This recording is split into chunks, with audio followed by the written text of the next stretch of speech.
You got what you wanted. Why are you still looking? In Part 3 of America's Sweethearts, the Netflix series following the Dallas Cowboys Cheerleaders, the spotlight turns towards Savannah. Savannah is one of the rookie candidates fighting for a spot on the most recognizable cheerleading team in professional sports. The episode is called Firecracker, and the more I listened to her story, the more interesting that title became. Because a firecracker spends its entire existence moving toward a moment. The fuse burns. People gather around. People watch. People wait. Something is supposed to happen.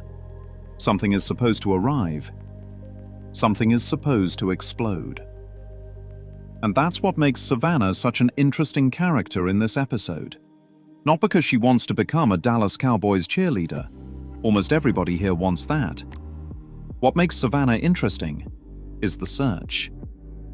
Because the search was already there long before DCC entered the picture.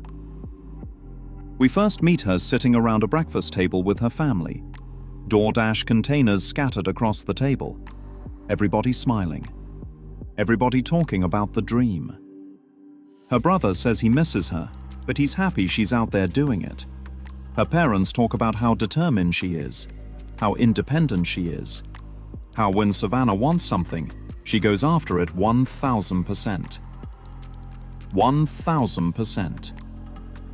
Think about that phrase for a moment. Not 100%, 1,000%. That sounds less like effort and more like momentum. The fuse is already burning. Then her mother says something that almost slips by unnoticed. She started walking at 8 months old and hasn't slowed down since. Detective Boy writes that one down immediately. Because that doesn't sound like a childhood memory anymore. That sounds like a clue.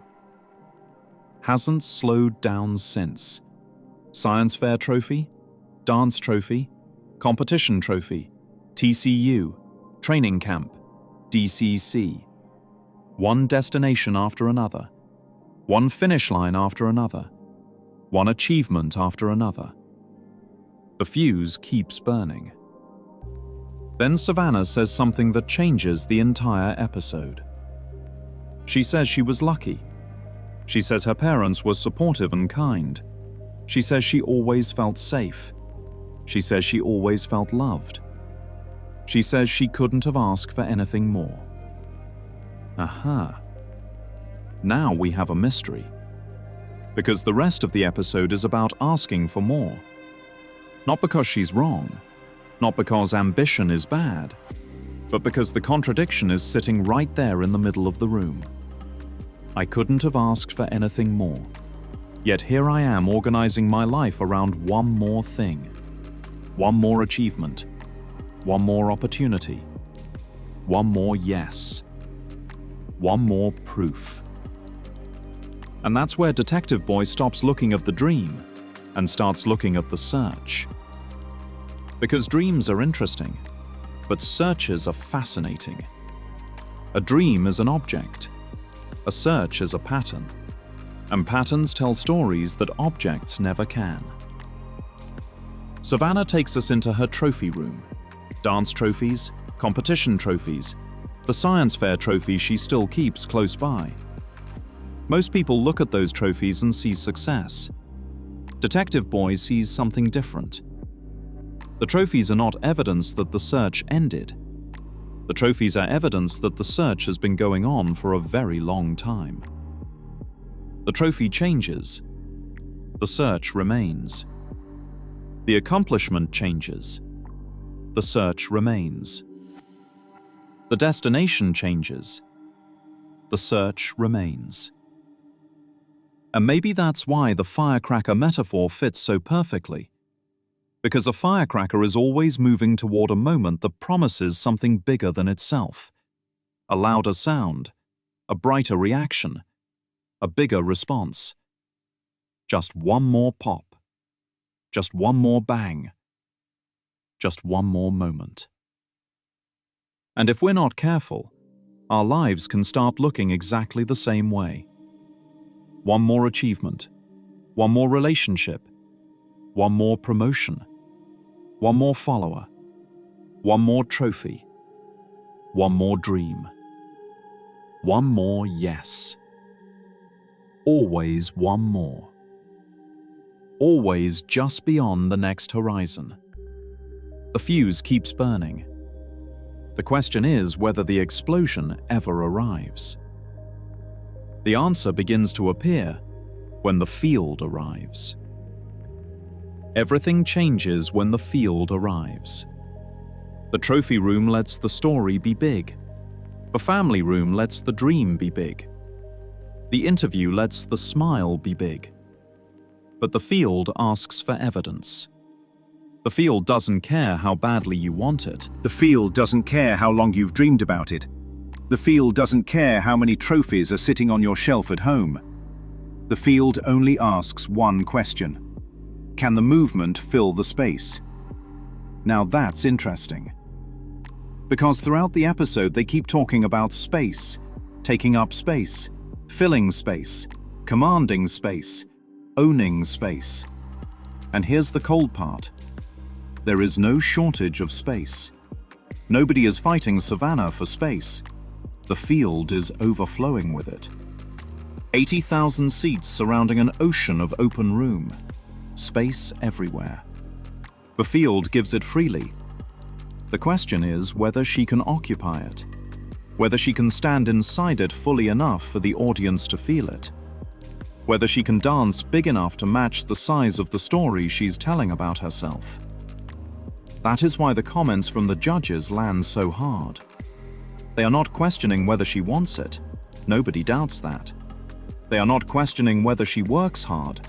Nobody doubts that either. They are questioning whether the performance matches the identity. Whether the movement matches the story. Whether the field feels what the smile is promising. One of the most revealing comments comes when they describe her dancing. The upper half is partying. The lower half is trying to figure it out. Oof, that's cold. Because suddenly the performance splits in two. One part is selling certainty. The other part is revealing uncertainty. One part is the firecracker everybody was promised. The other part is the fuse still burning toward the explosion. And then another clue appears. The discussion about height. At first it sounds like they're talking about inches, but they're really talking about presence. They're talking about scale. They're talking about occupancy. They're talking about whether someone can fill the space that's already available to them. One dancer is 5'3" and looks 5'11" on the field. Another dancer may be taller and somehow disappear. The field doesn't measure bodies the way people do. The field measures presence. The field measures embodiment. The field measures whether you arrive fully or only partially. And that's where the story becomes bigger than Savannah. Because most people are not trying out for DCC. Most people don't have dance trophies sitting on a shelf. Most people aren't standing under stadium lights hoping to make a team. But almost everybody knows what it feels like to believe the next thing will finally do it.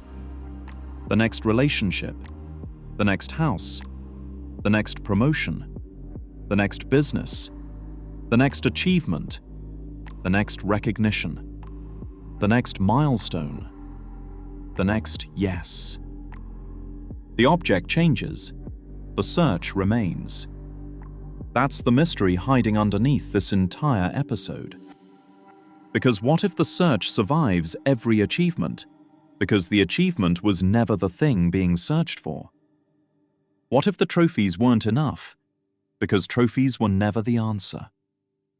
What if the uniform isn't enough, because the uniform was never the answer? What if the applause isn't enough, because applause was never the answer? The search keeps attaching itself to new objects. The object changes. The question remains. And maybe that's why her mother's comment keeps echoing through the entire episode. She started walking at 8 months old and hasn't slowed down since. Maybe the search loves movement. Maybe the search survives because there is always another destination waiting ahead.